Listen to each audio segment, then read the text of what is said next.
మనకి తంత్ర జ్యోతిష ప్రకారము, వామాచార పద్ధతి ప్రకారము, కౌలాచార ప్రకారము శంబాలా నగరంలో ఉండేటటువంటి పవర్స్ను మనం అట్రాక్ట్ చేసుకోవడం ఎలా, ఇది మనం ఈ వీడియోలో ప్రముఖులైనటువంటి ఆధ్యాత్మికవేత్తలు, జ్యోతిష మహాపండితులు, మా పురోహితులు అందరూ కూడా మొత్తం యూట్యూబ్ రంగాన్ని కుదిపేసి చెప్పినటువంటి ఆ యొక్క పవర్స్ని మీకు ఈజీ వేలో ఎలా అందుకోవాలి అనేటటువంటిది మనం ఈ వీడియోలో నేను మీకు వివరిస్తాను.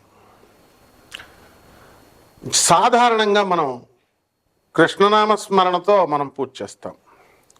ఓం వసుదేవసుతం దేవం కంసచాణూరమర్దనం దేవకీ పరమానందం కృష్ణం వందే జగద్గురుం. కృష్ణం వందే జగద్గురుం. ఓం శ్రీ రాధాకృష్ణాభ్యాం నమః. ఇప్పుడు ఈ యొక్క మంత్రాన్ని సింపుల్గా ఉంది, దీన్ని చేసుకుంటే ఈ జపం నీకు ఓ ప్రాసెస్ ఉంటుంది. మామూలుగా మంత్ర జపం అందరూ చేసేస్తారు. తర్వాత దానికి మరి ఆ తత్వాన్ని మీరు దర్శించాలి, ఆ పవర్స్ని మీరు ఎక్స్ట్రాక్ట్ చేసుకోవాలి. ఆ పవర్ని రాధాకృష్ణులు అనగానే రామ రామ కృష్ణ కృష్ణ రాధే రాధే అంటూ నార్త్ ఇండియాలో బోల్డ్ ఆశ్రమాలు ఉంటాయి, మనకు దక్షిణ భారతానికి కూడా వచ్చినాయి. మన పవర్స్ వచ్చేస్తాయా అంటే ఖచ్చితంగా వస్తాయి, కాకపోతే దక్షిణాచార పద్ధతుల్లో వస్తాయి. ఈ రాధాశ్యాముల యొక్క తత్వాన్ని, ప్రేమతత్వాన్ని వామాచారంలో కూడా మనం తెచ్చుకోవచ్చు. తర్వాత అంటే ట్రాన్స్ఫర్మేషన్ ఆఫ్ ఎనర్జీ చేస్తాం, ఎనర్జీని మార్పు చేస్తాం. వశిష్ఠుల వారు తారాదేవిని దక్షిణాచారంలో పూజిస్తే ఆమె కలలో కూడా దర్శనం ఇవ్వలేదు ఆయనకి. అసలు ఎప్పటికీ దర్శనం ఇవ్వకపోయేసరికి ఆయన కోపం వచ్చి చెప్పించబోతాడు. ఒరే మూర్ఖుడా, యూజ్లెస్ ఫెలో వశిష్ఠ, నీకు తెలీదా రానేను దక్షిణాచారంలో చేస్తే నేను రానని? తారాదేవిని రానేను, స్టూపిడ్. దుర్గాదేవి అనుకుంటున్నావా, లేకపోతే నేను ఇది మామూలు అమ్మవారు అనుకుంటున్నావా? తార అంటే ఎక్స్ట్రీమ్, జ్ఞానానికి మారుపేరు. ఆ తల్లి జ్ఞానాన్ని ప్రసాదించేది. చితాభస్మం మీద వెలుగుతూ కాలుతూ ఉన్నటువంటి చితాభస్మం పైన నుంచుని ఆమె శాకిని డాకినీలు హడిలిపోతాయి మనకి. ఆమంతా కూడా ఆమె చేతుల కింద ఉంటే రావణాసురుడు గుండెలే పగిలిపోతాయి. రాముల వారు మాత్రం ఆయన శ్రీ మహావిష్ణువు కాబట్టి ఆ తారాదేవిని దుర్గాదేవిగా ఎనర్జీని ట్రాన్స్ఫర్మ్ చేసుకొని దర్శించగలిగాడు. అలాగే రావణాసురుడికి ట్రాన్స్ఫర్మేషన్ రాదు, పులస్త్య బ్రహ్మ మనవడే ఆయన, కానీ ట్రాన్స్ఫర్మేషన్ రాదు. వాడు ఒక మొండివాడు, అందువలన గుండె పగలలేదు వాడిది. మీకు అలా గుండె పగలకుండా ఉండే ధైర్యం ఉందా? ఉంటే తారాదేవిని చేసేయండి, దర్శనం అవుతుంది. వామాచార పద్ధతుల్లో చేసేయండి, ఏం పర్వాలేదు. వామాచార పద్ధతులు అంటే ఇప్పుడు మన యూట్యూబ్లో చెప్పే మహానుభావులు అలాగే మేకలను కోళ్ళను కోయడం, లేకపోతే మందు బాటిల్ పెట్టడం, ఇలా మైథునం, ఇలాంటి నాన్సెన్స్ అంతా చేయనవసరం లేదు. మరి ఏమిటిరా అంటే అద్దెకే గురువు కావాలి. కాపాలిక సాధన చేయండి. శివుడికి చేస్తే కపాల సాధన చేస్తారు, త్రిశూలాన్ని ధరిస్తారు. కౌశికి డ్యాన్స్ అంటే ఏంటనో తెలియదు వీళ్ళకి. కౌశికి డ్యాన్స్ చేస్తే క్యాన్సరే రాదు, అది ఆనంద మార్గం మాత్రమే చెప్పగలిగింది. గురుదేవులైనటువంటి ప్రభాత్ రంజన్ సర్కార్ ఆనందమూర్తుల వారు తాండవ నృత్యాన్ని చేశారు. తర్వాత కౌశికి డ్యాన్స్ ఆడవాళ్ళ క్యాన్సర్ రాకుండా చేశారు. సుప్రీంకోర్టులో మరి ఈ యొక్క వీధుల్లోకి వెళ్ళి ప్రొసెషన్, అంటే ఈ యొక్క ఇప్పుడు మన పూరి జగన్నాథ స్వామి ప్రొసెషన్ జరుగుతుంది, ఊరేగింపు. అలా ఊరేగింపు చేస్తే సుప్రీంకోర్టులో ఆయన సాక్షాత్తు పరమేశ్వరుడే మరి కృష్ణుడిగా ఆవిర్భవించి ఆ శ్రీకృష్ణుడే మళ్ళీ ఆనందమూర్తిగా వచ్చారు. ఈ రోజున కాపాలికలంతా కూడా ఆయనకి దండం పెడతారు. Is a railway officer. కాపాలికుడు అంటే ఏదో మెడలో రుద్రాక్షలు వేసుకుని లేదా స్కల్స్ పట్టుకుని అన్నీ అవసరం లేదు. అయితే అఘోరీలంతా కూడా కేదారామ ఆశ్రమం అని ఉంటుంది ఎక్కడ, కాశీలో. వాళ్ళంతా కూడా వెళ్ళి గురుదేవులైనటువంటి ఆనందమూర్తి వారి పాదాల మీద పడేవారు. విమలానంద స్వామి అఘోరీలని చెప్పుకునేటటువంటి వాళ్ళు, వాళ్ళకి శవ సాధన చేసి ఆయన శవం మీద ఆయన నిలబడి సాధన చేస్తే శవాన్ని లేపాడు. ఆయన శవ సాధన చేసిన ఒకే ఒక్క మనగాడు విమలానంద స్వామి. అలాగే కేనారాం ఆశ్రమం కొట్టండి గూగుల్లో, అన్నీ నేను చెప్పేవన్నీ అథెంటిక్ అయితేనే చెప్తాను. అలాగే మనకి వశిష్ఠుల వారు దాన్ని దక్షిణాచార పద్ధతుల్లోకి మార్చుకొని ఆ తర్వాత తారాదేవి దర్శనం ఇచ్చింది. ఇక సాక్షాత్తు మన సృష్టికర్త అయినటువంటి బ్రహ్మదేవుడే భువనేశ్వరి అమ్మవారు, దశమహావిద్యల్లో ఒకటైనటువంటి భువనేశ్వరి అమ్మవారి సాధన చేస్తే ఆయనకి కలలో కూడా దర్శనం కాలేదు. చూడండి, ఋషులు బ్రహ్మదేవుడికే దిగాణం లేదు. మరి ఎలా? అది మానవుడికి మాత్రమే సాధ్యం. అది ఎలా అంటే గురువు ఉండాలి. గురువు అంటే యూట్యూబ్లో ఉండే గురువులు కాదు నాయన. యూట్యూబ్లో మటన్ పెట్టాలా, చికెన్ పెట్టాలా, మందు బాటలు పెట్టాలా, మైదనం చేయాలా, ఇటువంటి నాన్సెన్స్ బోధించేటటువంటి వాళ్ళు కాదు. శాస్త్రీయం, సహేతుకం, సవైదికం, వైదికం, బ్రహ్మ విద్యా పరంపర అది రావాలి. ఇక్కడ విద్యాతంత్రము అవిద్యాతంత్రం అని రెండు ఉంటాయి. విద్యాతంత్రాన్ని చేసినప్పుడు మాత్రమే ఇవన్నీ కూడా సాత్వికమైనటువంటి రూపాలలో మనం వాటిని ట్రాన్స్ఫార్మ్ చేసుకోగలుగుతాం. వశిష్ఠుల వారు వైదిక పద్ధతుల్లో విద్యా పద్ధతుల్లోకి దాన్ని మార్చుకొని దర్శనం పొందారు. బ్రహ్మదేవుడు విద్యాతంత్రంలోకి మార్చుకొని భువనేశ్వరి అమ్మవారి యొక్క దర్శనం చేసుకున్నాడు ఆయన. అలాగే లలితా సహస్రం బ్యాచీలు చేస్తారు.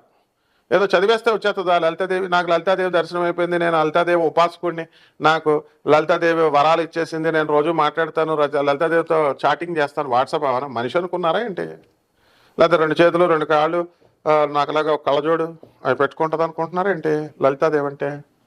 ఏనాడో చనిపోయినటువంటి రావణ, ఇంద్రజిత్తు, కంసుడు, శిశుపాలుడు, అలా హిరణ్యాక్షుడు, హిరణ్యకశిపుడు, విష్ణుమూర్తి కష్టపడి 10 అవతారాలు ఎత్తి 10 యుగాలు, ఎన్ని యుగాలండి? కృత యుగం నుంచి ఎన్నో యుగాలుగా కలియుగాంతం వరకు ఎత్తినటువంటి 10 అవతారాలని ఆ బండాసురుడు చనిపోయినటువంటి ఆ రాక్షసులందరినీ పుట్టించేశాడు. అటువంటి గొప్ప రాక్షసుడు వాడు. శభాస్ అంటది లలితాదేవి. ఏమంది? లలితా సహస్రం చదువుకోండి. కరాంగుళనకోత్పన్న నారాయణ దశాకృతి. ఈ కరం అంటే చెయ్యి, ఆ చేతుల్ని ఇలా విదిలించింది అంతే. కర అంగుళి, కర అంటే చెయ్యి, అంగుళి అంటే వేళ్ళు. కర అంగుళి నఖ అంటే గోళ్ళు. ఉత్పన్న, కర అంగుళి నఖ ఉత్పన్నమైన. నారాయణ, శ్రీమన్ నారాయణమూర్తి యొక్క 10 ఆకృతి అవతారాలు వచ్చినాయి. ఇలా అంద అమ్మవారికి ఎంత ఈజీ పని అండి. ఇలా అందంతే. రాముడు, కృష్ణుడు, వీడు గ్యాంగ్ అంతా విష్ణుమూర్తి 10 అవతారాలు ఎత్తాడు కదా. హిరణ్యకశిపుడు అంటే పాస్ పడిపోద్ది అందరికి, ఎవరిని లెక్క చేయడు. ఆయన కోసం శివుడే భయపడిపోయి ఆయన కోపాన్ని కంట్రోల్ చేయడానికి వీరభద్రుడు వెళ్తే ఓడిపోయి ఆయన శరభేశ్వరుడు అవతారం ఎత్తి లాస్ట్కి ఇద్దరు కొట్టుకుంటే ప్రపంచాలన్నీ నాశనం అయిపోతాయంటే సాక్షాత్తు జగన్మాత అయినటువంటి ఆ పార్వతి ప్రత్యంగిర రూపంలో అవతరించి దేవతలంతా రిక్వెస్ట్ చేస్తే ఆ అమ్మవారు కూడా డైరెక్ట్గా అవతారం చేయకుండా వినాయకుడిని అడిగి వినాయకుడిని మహాగణాధిపతిని పూజించి ఆయన అడ్వైజ్ మేరకు, తన కొడుకైనా సరే ఆయన అడ్వైజ్ మేరకు చందనం వేస్తే నరసింహస్వామి ఆయన శాంతిస్తాడని ఉపాయం చెప్పి, లేకపోతే డైరెక్ట్గా నరసింహస్వామిని నువ్వేం చేయలేవమ్మా, నువ్వు జగన్మాతవైనా కూడా ఆయన కోపం కంట్రోల్ చేయలేవు, so there is a remedy అమ్మా, చందనం వేసే తల్లి అని చెప్తే అప్పుడు ప్రత్యంగిర అవతారంలో ఆయన శాంతింపజేసింది. అటువంటి హిరణ్యకశిపుణ్ణి, కూర్మ అవతారం, వారాహ అవతారం, విష్ణుమూర్తి అవతారాలన్నిటిని కూడా ఆమె ఇలా చేతులు విధించింది. అంటే జగన్మాత యొక్క అనుగ్రహం ఆమెకి ఎంత అవలేలా ఇది. అలాగే సోలార్ సిస్టమ్స్ ఏమంటే సూర్యుడు ఉన్నాడండి, కుజుడు ఉన్నాడండి, చంద్రుడు ఉన్నాడండి. ఒక్క సోలార్ సిస్టమ్ పాలపుంతలో మనకు దగ్గరగా ఉన్నది. అటువంటి పాలపుంత భూమికి దగ్గరగా ఉంది కాబట్టి మనం ఒక్క సోలార్ సిస్టమ్ను పట్టుకొని పెద్ద గొప్పలుగా దానికోసం 100 సంవత్సరాలు 200 సంవత్సరాలు రీసెర్చ్ చేస్తే సునీత విలియమ్స్ గారు, మన కల్పనా చావ్లా గారు వీళ్ళంతా కూడా చంద్రుడి మీదకి వెళ్ళారు. అంతకుముందు నీల్స్ బోర్, ఆర్మ్ నీల్స్ స్ట్రాంగ్, ఆర్మ్ నీల్స్, ఇలా కొంతమంది వెళ్తున్నారంటే అలా నీల్స్ బోర్ చేసినటువంటి అటమిక్ స్ట్రక్చర్ ఈ యొక్క డెవలప్మెంట్తో ఇవన్నీ కూడా ఎవల్యూషన్ అని చెప్తున్నారు సైంటిస్టులు అంతా. ఏం ఎవల్యూషనే? పరిస్థితుల్ని రెస్పాండ్ అయ్యేటటువంటి స్టిములైని ఆటోమేటిక్గా నేచరే క్రియేట్ చేస్తుంది, నువ్వు క్రియేట్ చేసుకుంటే రాదు. అంటే ఇదంతా పెద్ద శాస్త్రం. ఇలా చెప్పాలి, ఇలా చెప్పకుండా నేను లలితాదేవి ఉపాసకుడిని, కుంకాలేసేయండి, కొబ్బరికాయలు కొట్టేయండి, గుమ్మడికాయలు వెలిగించేయండి, నందిహారతి సింహహారతి ఏంటి ఇది చేసేస్తే లలితాదేవి వచ్చి కూర్చుంటుందా? లలితాదేవి అంటే మనిషా? అటువంటి జగన్మాత అయినటువంటి పవర్ఫుల్ అయినటువంటి లలితాదేవిని అగస్త్య మహర్షి రోజు దర్శనం చేసుకునేవాడు ఇలా. అయితే హయగ్రీవుడు సాక్షాత్తు విష్ణుమూర్తి యొక్క మరొక అవతారం. హయగ్రీవుడు గుర్రం తలకాయ ఉంటుంది. ఎవరికైతే చదువు జ్ఞానం కావాలో అటువంటి హయగ్రీవుడిని పట్టుకుని హయగ్రీవ స్తోత్రాలు అని చదువుతాం.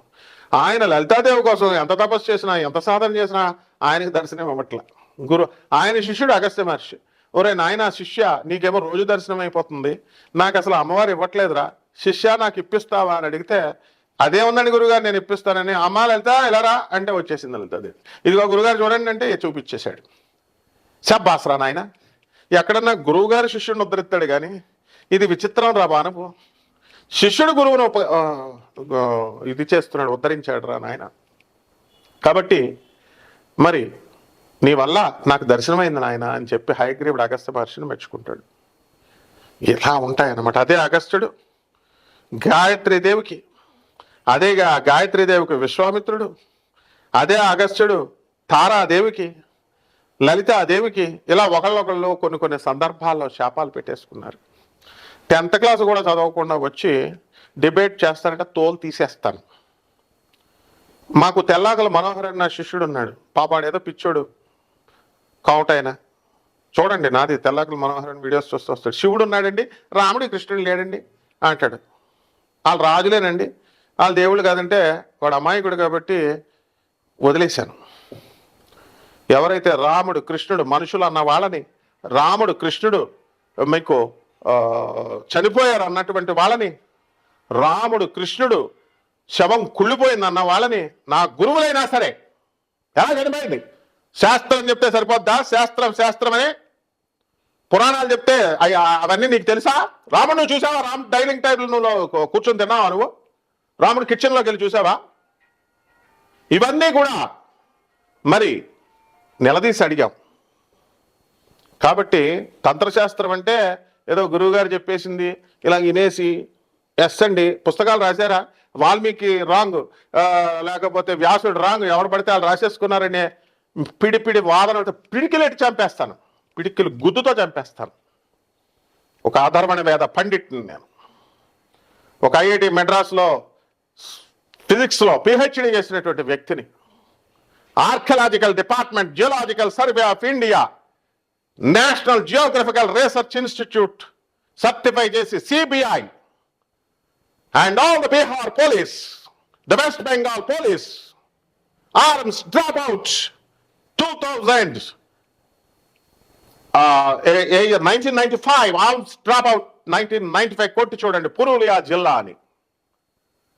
ఒక ఎలక్ట్రోమాగ్నెటిక్ వేవ్స్ అయినటువంటి శంభాలా నగరం పురూలియా పుందాగ్ ఎలా ఆకర్షించింది. జ్యోతి బసు లీగల్ గా తెచ్చుకుంటున్నాడో ఇల్లీగల్ గా తెచ్చుకుంటున్నాడో తెలీదు. అతను తెచ్చుకునేటటువంటి ఆర్మ్స్ వెళ్తుంటే శంబాలా గ్రామం మీద పుందాక్ మీద నుంచి వెళ్తుంటే కట్ అయిపోయింది. కట్ అయిపోయి ఎక్కడికక్కడ 2-3 తుపాకులు పడితే కొన్ని వందల తుపాకులు నా గ్రామ ప్రజలంతా కూడా తెచ్చుకొని బాబు పోలీసులు వచ్చి ఇచ్చేయండి ఆయన వెనక్కి ఇచ్చేయండి అని బతిమాలుకుని ఆ ఊరు సీజ్ అయిపోయింది. And the police had requested all the గ్రామ ప్రజలు వాళ్ళ villages to surrender the weapons. అటువంటి గ్రామాన్ని సీజ్ చేసి ఆ తర్వాత అవన్నీ వచ్చిన తర్వాత పోలీసులు వెళ్ళిపోయారు. దట్ ఈస్ శంబాలా నగరం. మీ ఇష్టం వచ్చినట్టు శంబాలా నగరాన్ని నేను వెళ్ళాను, శివపార్వతులు భోజనాలు చేస్తే వచ్చేసాను, తినేసి వచ్చేసాము, ఆస్ట్రల్ ట్రావెల్ చేసేసాను. ఏంట్రా మీరు ఆస్ట్రల్ ట్రావెల్ చేసేది? మీ ఆత్మ లోపల నుంచి వచ్చేసి వెళ్ళిందా? చూసి వచ్చేసావా నువ్వు?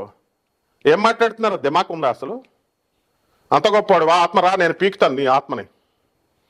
కాబట్టి ప్రవచనకారులు ఎలా చెప్తున్నారా మీరంతా? ఎవడిష్టం వచ్చినట్టు చెప్తున్నాడు. కానీ ఒక సశాస్త్రీయంగా సహేతుకంగా మీ సాధన బలం వల్ల సైంటిఫిక్గా లాజికల్ కన్సిస్టెన్సీతో రేషనలిజంతో మీరు నిజంగానే పవర్స్ సాధించవచ్చు. ఆ పవర్స్ ఎలా ఉన్నాయి, ఎలా సాధించవచ్చు?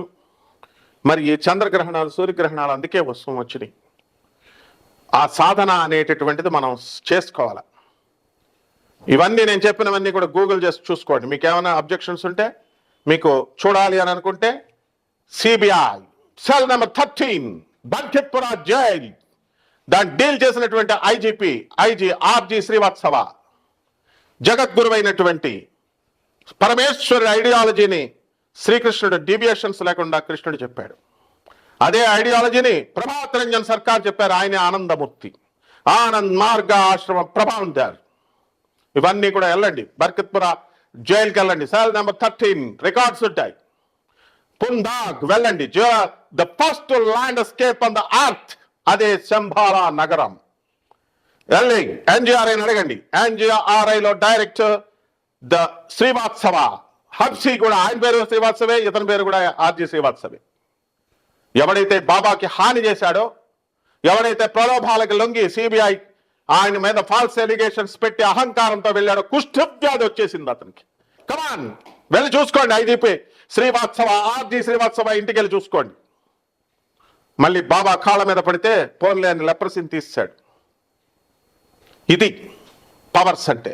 Sarveshwarananda Avadhuta Anand Margashramam the general secretary Calcutta, Bhaveshananda Avadhuta the senior Swamiji in central committee member in Anand Marga Calcutta, and Acharya Savitananda Avadhuta ఇప్పుడున్నాడు ఆయన పుందాగ్లో ఆనందనగర్ లో. అదే ఆనందనగర్ అంటే అదే శంబాల గ్రామం. వెళ్ళండి. ఈజ్ ఎంబీబీఎస్, ఎండి, డిజిఓ, ఇటువంటి మెడికల్ క్వాలిఫికేషన్స్ కలిగినటువంటి వాడు ఆచార్య దేవులైనటువంటి సవితానంద అవధూతలు గారు. ఆ కాలంలోనే ఉస్మానియా యూనివర్సిటీలో బీటెక్లు ఎంటెక్లు చేసి భవేశానంద అవధూత. మాట్లాడండి చూస్తాను. నడిచే దైవం, కదిలే దైవం, కంచి కామకోటి పీఠాధిపతులైనటువంటి చంద్రశేఖర సరస్వతుల వారు మీ నూతులో నీళ్ళే వాడుకోవాలి, ఇంట్లో నీళ్లతో అభిషేకం చేయవచ్చు, కానీ నూతులో నీళ్లు మాత్రమే వాడుకోవాలి, బయట పైపుల్లో వచ్చే నీళ్లు రాకూడదు, వాడకూడదు అన్నప్పుడు ఇంజనీరింగ్ స్టూడెంట్ గా ఉన్నటువంటి ఆచార్య భవేశానంద అవధూత రాకెట్స్ అంతరిక్షానికి వెళ్లే కాలంలో ఏంటి నువ్వు దేశాన్ని వెనక్కి నడిపిస్తున్నావు చంద్రశేఖర స్వామి అని నిలదీసి అడిగినటువంటి వాడు. 175 మంది హిందూ ఇండియన్ ఎక్స్ప్రెస్ లో ఆర్టికల్స్ లో ఆయన తిట్టారు. తిడితే అసత్యం అయిపోద్దా? భయపడిపోతాడా? ఆ తర్వాత దేశాన్ని చంద్రశేఖర సరస్వతి వచ్చి మీరు చెప్పేటటువంటి కదిలే దైవం, నడిచే దైవం, ఆయనే వచ్చి భవేశానంద అవధూత దగ్గరికి వచ్చి శబ్బాస్ రా అని చెప్పి అప్పుడు రిఫార్మేటివ్ స్టెప్స్ ని ఇన్ఫర్మేటివ్ గా ఇచ్చినటువంటి గొప్ప గురుదేవులు చంద్రశేఖర సరస్వతుల వారు. ఇది అంటే మంత్రశాస్త్రాన్ని యంత్రశాస్త్రానికి తంత్రశాస్త్రంగా ఉండడానికి చదువు ఉండాలి, గురుదేవుల యొక్క అనుగ్రహం ఉండాలి. నోటికొచ్చినట్టు చెప్తే అయిపోద్దా? మంత్రాలు చేసేస్తాం, తంత్రాలు చేసేస్తాం, తర్వాత మరుగుమందు పెట్టేస్తాం, తర్వాత చేతబళ్ళు తీసేస్తాం, కాలు కూడా సరిగ్గా నడవు. కుంటి వెధవలు కూడా తంత్రశాస్త్రాల గురించి మాట్లాడేవాళ్ళు, బుర్రలేని వెధవలు చెప్పేటటువంటి వాళ్ళు. హిందూ మత శాస్త్రాన్ని ఆక్షేపణ చేయొద్దు, ఇతర మతాలకి ఛాన్స్ ఇవ్వద్దు. సో వామాచారం, దక్షిణాచారం, కౌలాచారం అన్నీ ఉన్నాయి.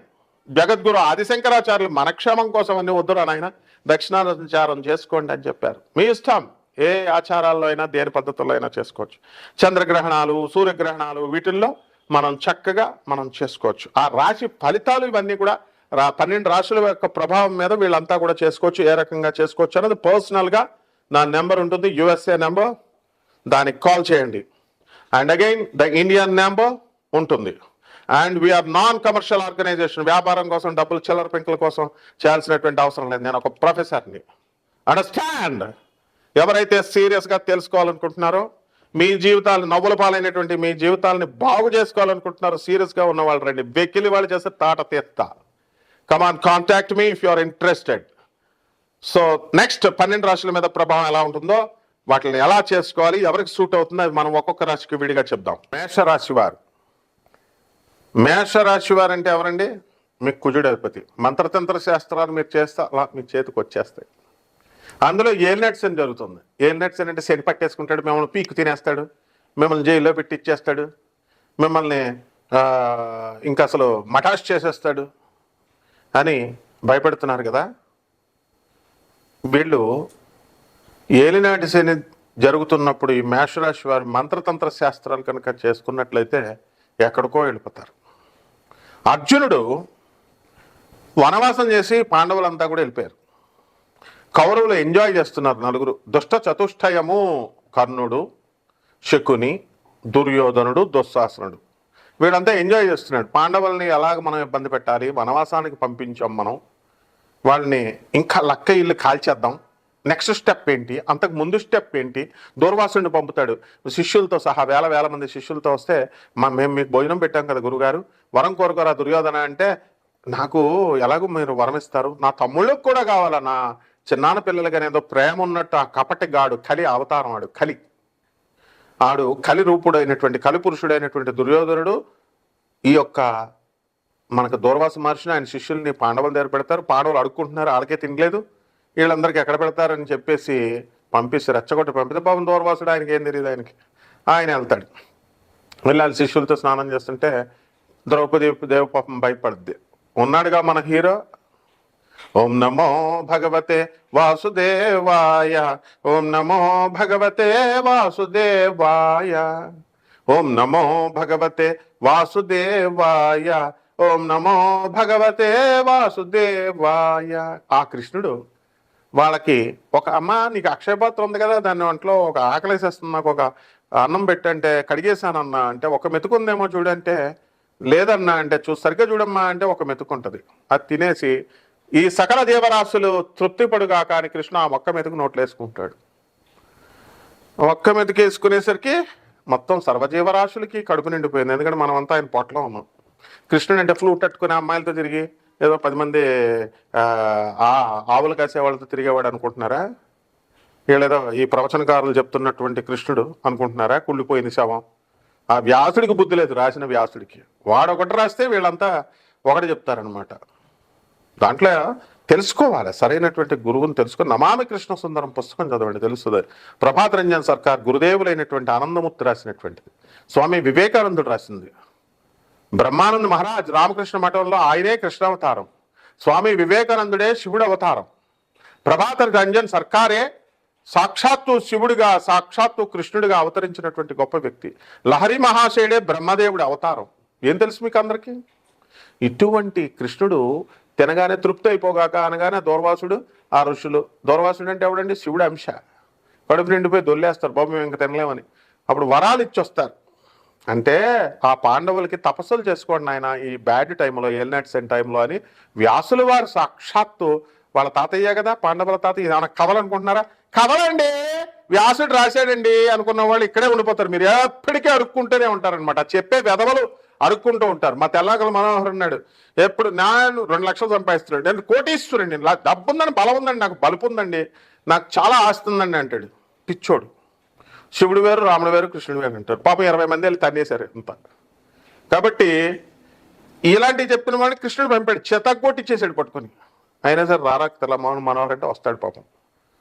మరి ఈ అజ్ఞానాన్ని పోగొట్టుకోండి. నేనే జ్ఞానం అంటే 10th క్లాస్ చదివాడు. ఎవరా భారతం భాగవతం చదివావా, రామాయణం అంటే నేను చదవలేదండి, నేను సినిమాలు చూసి చెప్తున్నానండి, ఎన్టీఆర్ గారి సినిమాలు, టీవీ సీరియల్స్ అంటాడు. కాబట్టి ఎలాగైతే పాండవుల వ్యాసుల వారు తపస్సు చేసి సాధించుకోమన్నారో ఆ విధంగా ఈ మేషరాశి వారికి ఏలినాటి సెమిని బ్యాడ్ టైంని గుడ్ టైంగా మార్చుకున్నాడు పాండవులు. ఇంద్రలోకం వెళ్ళాడు, ఇంద్రుడిని మెప్పించాడు, శివుడిని మెప్పించాడు, పాశుపతాస్త్రాన్ని తెచ్చాడు. ఇలా బృహన్నల అవతారం ఊర్వశి వచ్చి రారా రారా అంటే, అమ్మా రంభ, ఊర్వశి, మేనక, తిలోత్తమ, ఇందులో విశ్వామిత్రుడు అని మోహింపజేసినటువంటి ఊర్వశి, నువ్వు మా విశ్వామిత్రుడు మా వంశస్థుడమ్మా, నువ్వు నాకు తల్లితో సమానం అంటే, ఒరే మూర్ఖుడా, యూజ్లెస్ ఫెలో, తల్లి వరుసలో ఏంట్రా దేవ వేశ్యలం మేము, ఏంట్రా బంధాలంటే కడుతున్నావు, స్టూపిడ్ ఫెలో, బృహన్నలు అయిపో, నువ్వు కొజ్జావుడు అయిపో అంటారు. అయిపోయింది. అది వరం కింద వచ్చింది ఆయనకు, అర్జునుల వారికి. ఇంద్రుడు, వరే నువ్వు ఎలాగో వనవాసాన్ని ఏడుస్తున్నావు కదా, అప్పుడు తీసుకో, పో బృహన్నలుగా మారిపో అన్నాడు. బృహన్నలు అయిపోయాడు. నెక్స్ట్ టైం ఉపయోగించుకున్నాడు. ఆ విధంగా ఈ మేషరాశి వారు ఈ యొక్క సాధన చేయాలి, యక్షిణి సాధన. యక్షిణి అంటే ఏదో పెద్ద వీళ్ళ ఫ్రెండ్ లాగా, వీళ్ళకి ఏదో తెలిసినట్టు వస్తుంది, మీతో సెక్స్ చేస్తుంది, మీకు మీ పిల్లల్ని చంపేస్తుంది. ఈ బోకుగాళ్ళు అందరూ చెప్తున్నారు, ఈ బోకుగాళ్ళు, యక్షిణి సాధన తెలియని బోకుగాళ్ళు, పంతులుగాళ్ళు. ఏం తెలుసురా మీకు? యక్షిణి సాధన చేశారా? సిద్ధి పొందారా మీరు? యక్షిణి దేవత మిమ్మల్ని సెక్స్ చేయమంటదా? Stupid fellows. ఇలా చక్కటి సాధనలు ఉంటాయమ్మా. ఆ సాధనలంతా కూడా మేషరాశి వారు చేసుకోండి. మీ యొక్క సమస్యల నుంచి పరిష్కారం పొందుతారు మీరు. శుభమస్తు.